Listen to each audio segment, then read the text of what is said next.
Төртте үшінші тақырып сборка мусора, garbage collector деп айтсақ та болады. Сол туралы өтейік. Сборка мусора деген жалпы JavaScriptте бар, ал мысалы C++те жоқ. Неге? Өйткені C++те разработчиктар өздеріне керек жадыны өздері бөліп алып, қолданып болғаннан кейін қайтадан тазартып, сөйтіп басқарып отырады. JavaScriptте біз олай жасамаймыз. Біз айнымалыны құрамыз, оған бір мән бекітеміз. Ол мәнді бекіту барысында ешқандай да бір жадымен жұмыс жүргізбейміз. Бізге мынша жады керек, қолданып болғаннан кейін міне мынау бос, таза деп өшіре бер деп айтпаймыз да. Ол біздің немізге кірмейді, жұмысымызға кірмейді. Біз үшін оны не жасап береді? Осы garbage collector, сборка мусора жасап береді, сборщик мусора жасап береді. Енді ол қандай ережелерге сүйеніп отырып жұмыс жасайды.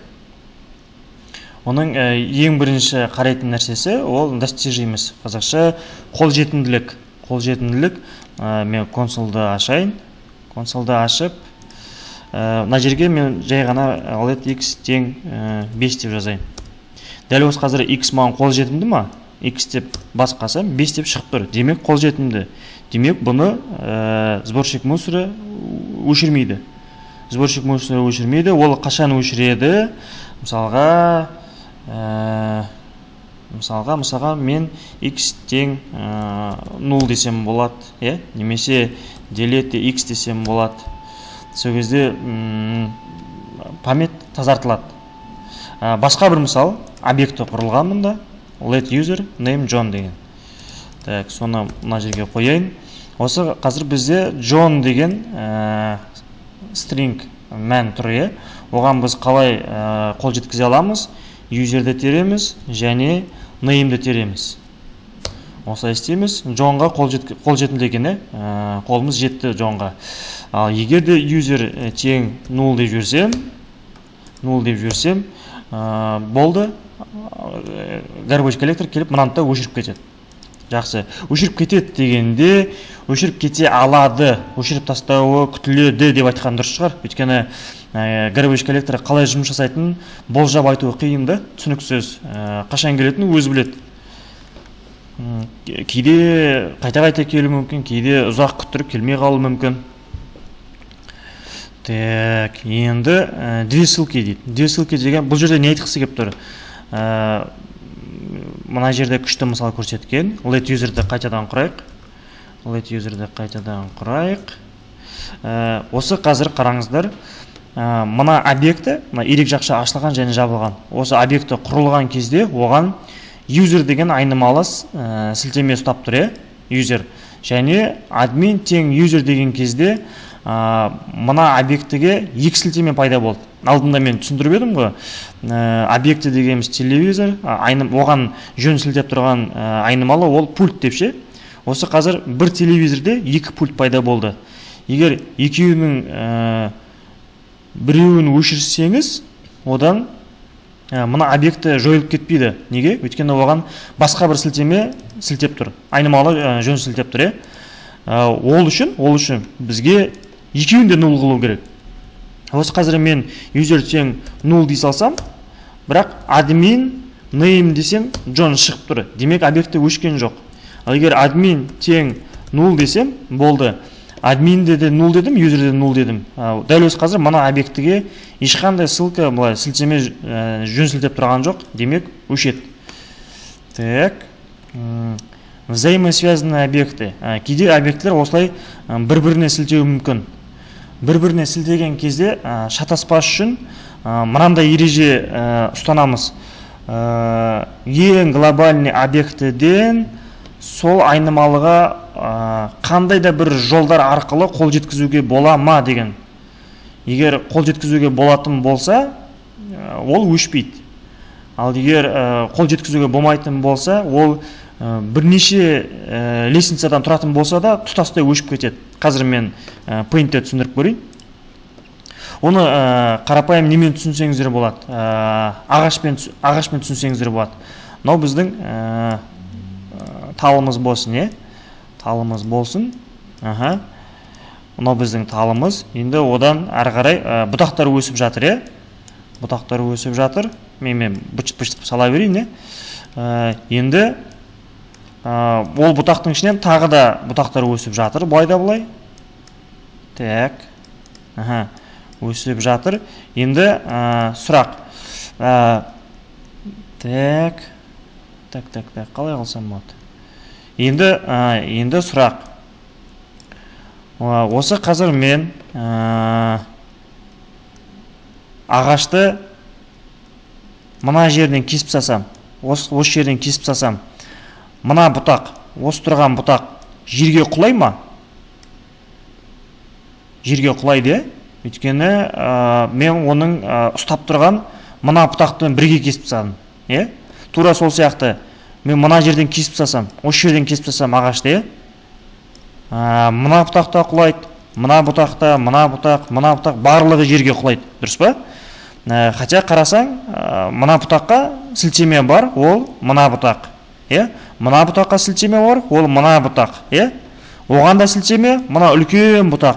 Бірақ бұған глобальный объектіден талдан сілтемені мен қиып тастадым. Сол себепті мыналардың барлығы тұтасты жерге құлады. Енді жерге құлады дегенім garbage collector өшіріп тастады деген сөз ғой. Осы тал ретінде елестетсеңіздер болады. Тек сақталмасын, өшіре салайық.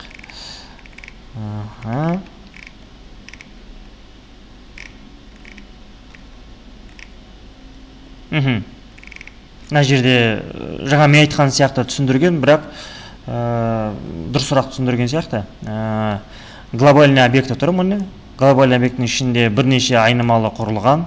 Ол айнымалар тағы да бір басқа айнымаларға жөн сілтеп тұр, ссылка сақтап тұр өзінің бойында. Бірақ кейбір объектілер бір-біріне ссылка сақтағанмен де олардан глобальный объектіден барып жатқан ссылка жоқ та.